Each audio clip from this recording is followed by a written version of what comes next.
और जैसे संज्ञान में मेरे आया है कि कल नगर पालिका के अधिकारी कर्मचारीगण पूरे दल बल फोर्स के साथ दुकानदारों के पास गए थे और दबाव बना रहे थे कि रसीदें आप कटवाइए।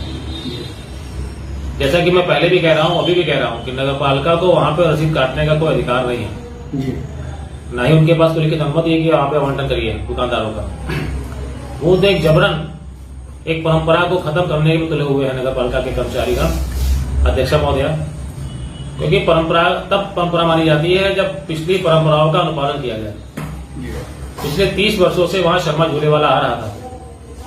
इस वर्ष उसको झूला ना देके उन्होंने लाखों रुपए लेके एक नए आदमी को दे दिया, तो वो तो परंपराओं को भंग करने का निरंतर प्रयास कर रहे हैं और उनके लिए जन भावना कोई मायने नहीं रखती, उनके लिए सिर्फ पैसा ही मायने रखता है। मैं तो ये समझता हूँ। के लिए कुछ सोचे हैं? मैंने दुकानदारों से कहा है, अगर दुकानदारों के पास नगर पालिका के कोई कर्मचारी जाता है पैसा मांगने के लिए, रसीदें काटने के लिए, तो मैंने कहा आप उनसे कह दीजिए कि आप सेठ से पैसे ले लीजिए, आप लिखित मुझसे मांगे। नगर पालिका परिषद को अगर पैसे की आवश्यकता है तो मुझसे लिखित मांगे, मैं उसको पैसा दे दूंगा। ये सारा का सारा मेला अपने बहनों को और बहन को सौंपा। वो लोग जब यहाँ पे आकर मेला कराने का प्रयास कर रहे थे, मेरे पास उनकी कटी हुई रसीदें हैं सन 2010 तक की। उनको किस तरह से परेशान करके यहाँ से को लखीमपुर को छोड़ना पड़ा, मेले को छोड़ना पड़ा, ये तो वही लोग बता सकते हैं। लेकिन अभी जो स्थिति ये है कि इनका ट्रस्ट कहाँ है, बाकी ट्रस्टी कहाँ है, मेंबर्स कहाँ है, ये तो एक बार सारे पत्रकार उनसे पूछे, जनता पूछे। और जहाँ तक ये है कि अगर हमको करोड़ों रुपए देते थे तो इस बार रसीदें उनको काटी गई हैं, तो करोड़ों रुपए उनको मिले होंगे, वो जमा करें।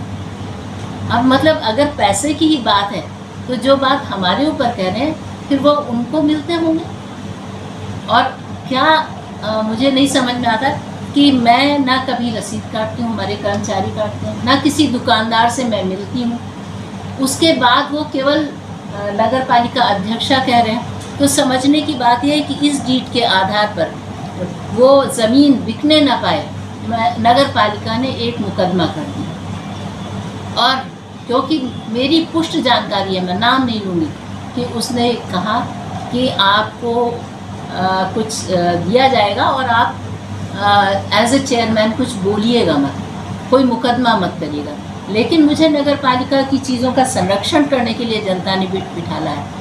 मैं उनको बिकने नहीं दूंगी अपने कार्यकाल में, और इसके लिए जहाँ तक लड़ाई होगी, चाहे यहाँ lower court, high court, supreme court, तब तक लड़ाई लड़ूंगी और मैं छोड़ूंगी नहीं। इसमें साफ साफ लिखा हुआ है कि महवा स्टेट की तरफ से ये ज़मीन 1 महीने के लिए नगर पालिका को सारे प्रबंधन के लिए दी जाती है, जिसकी 25% आय हमें जो मेला कमेटी है उसको देना है, रामलीला कमेटी, और उसके लिए हमने कभी आपत्ति नहीं की। जहाँ तक ये हमारे खेल महोत्सव से कंफ्यूज कर रहे हैं, हमने बार बार बताया कि वो केंद्र सरकार का बहुत ही महत्वाकांक्षी योजना है स्वच्छ भारत अभियान, उसके तहत खेल कूद महोत्सव होगा।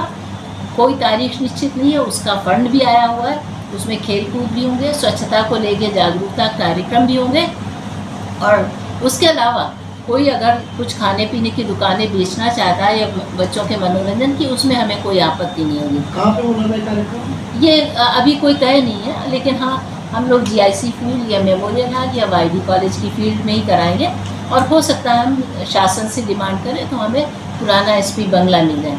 तो हमने दोनों बातों का मेले से कोई संबंध नहीं। देखिए, खेल कूद महोत्सव नाम ही अलग है, पता नहीं कैसे वो कंफ्यूज करता है और लोग कंफ्यूज आते हैं, पढ़े लिखे लोग। दूसरा, हम आपको एक और दिखाना चाहते हैं जिसको हम अभी देंगे नहीं, आप इसको किसी से पता कर लीजिए कि इस तरह की ज़मीन क्या राजा साहब भी नहीं बेच सकते हैं, तो इन्होंने ख़रीदी कैसे।